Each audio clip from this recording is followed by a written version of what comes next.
Welcome to 3D Print Pulse, your essential weekly update from the cutting edge of 3D printing and additive manufacturing. Every week, we bring you the most important news and developments. The episodes are crafted by All3DP's expert editors and voiced by text-to-speech so that we can go hunting for news again. Ready for the latest? Let's dive right in.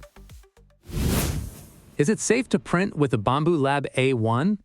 After reports surfaced on social media of printers melting their own components and frames, Bambu Lab has officially responded. The issue concerns the power distribution board on A1 units manufactured prior to Q3 2025. According to Bambu Lab, the NTC thermistor, which regulates inrush current, can be damaged by power surges. Over time, this damage causes the component to overheat, potentially reaching a temperature of 160 degrees Celsius. Bambu Lab emphasizes that this is rare, citing a specific failure rate of 0.052%, and claims there have been no reported fires, only deformation of the plastic. They also state that the board was redesigned in late 2025 to eliminate this flaw. However, critics, such as the YouTube channel 3D Musketeers, argue that the risk is significant, advising users never to leave these older units unattended. While Bambu Lab recommends using a surge protector to prevent the damage, the investigation noted that some users reported failures even with surge protection installed. If you have an older A1 and see any deformation near the power cable, contact support immediately. Bambu Lab has confirmed they will treat this issue separately from general warranty conditions, meaning any machine affected by this problem, whether in warranty or out, gets full support.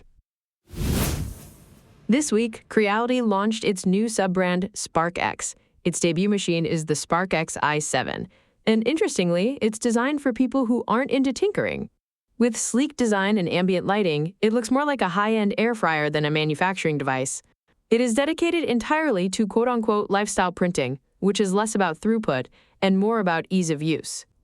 On the hardware side, the i7 features a build volume of 260 by 260 by 255 millimeters, a 720p camera capable of detecting print fails, vibration compensation, and dynamic pressure adjustment.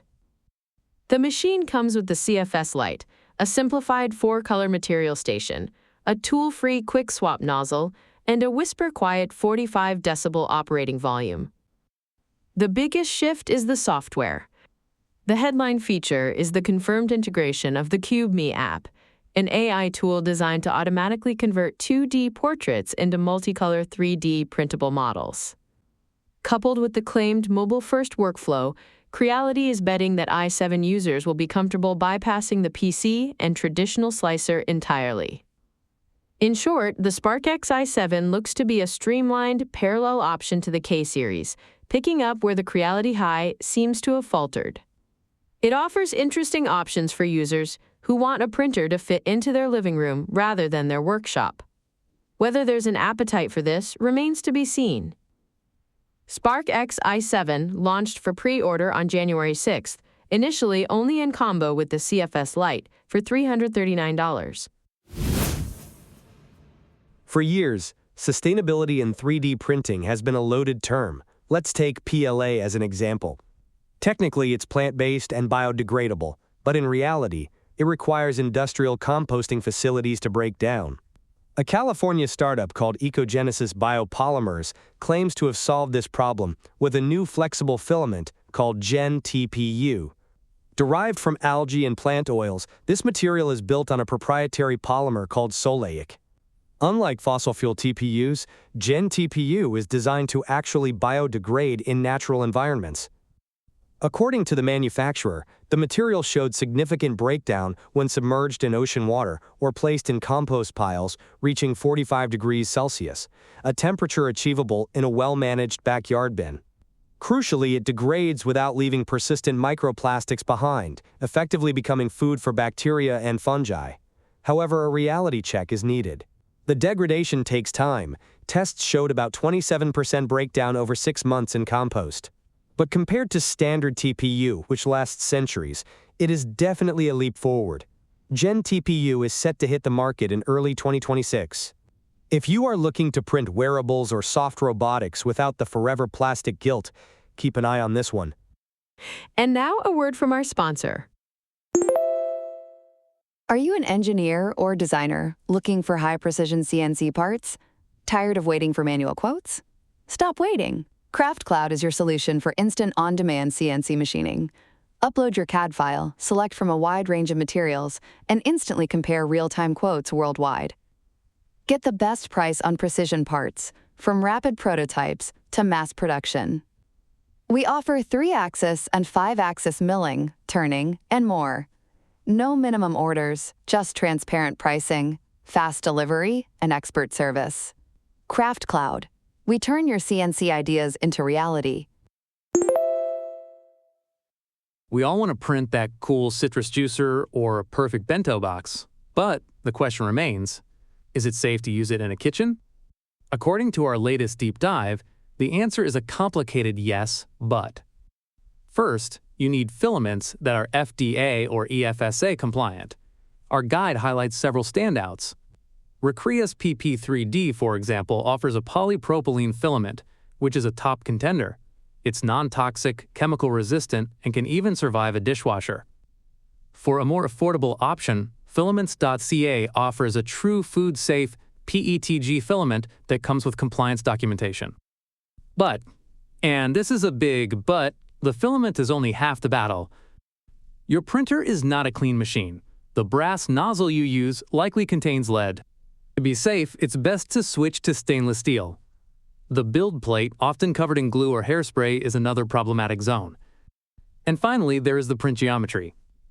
3D prints made from layers. Canyons where bacteria love to breed. No amount of scrubbing will clean them perfectly. The verdict? For true safety, print with certified materials. We list several in the article, and consider sealing your print with a food-grade epoxy. Otherwise, stick to single-use items or those that don't come into contact with your mouth. And now for 2 short news bulletins. Subscribers to Proto Pasta's filament subscription are in for a treat soon. Alongside CES this week, Proto Pasta has shown off its self-proclaimed world's first quantum dot filament. The material uses quantum pigments, tiny crystalline semiconductors, to achieve an intense neon glow, irrespective of the light used to illuminate it. Subscribe to the Endless Exploration by February 28th to receive 3 samples in your March delivery.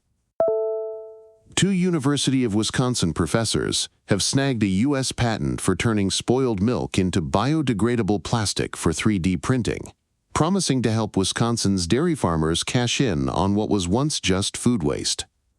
Their patented milk-to-material magic uses dairy proteins to replace petroleum-based plastics.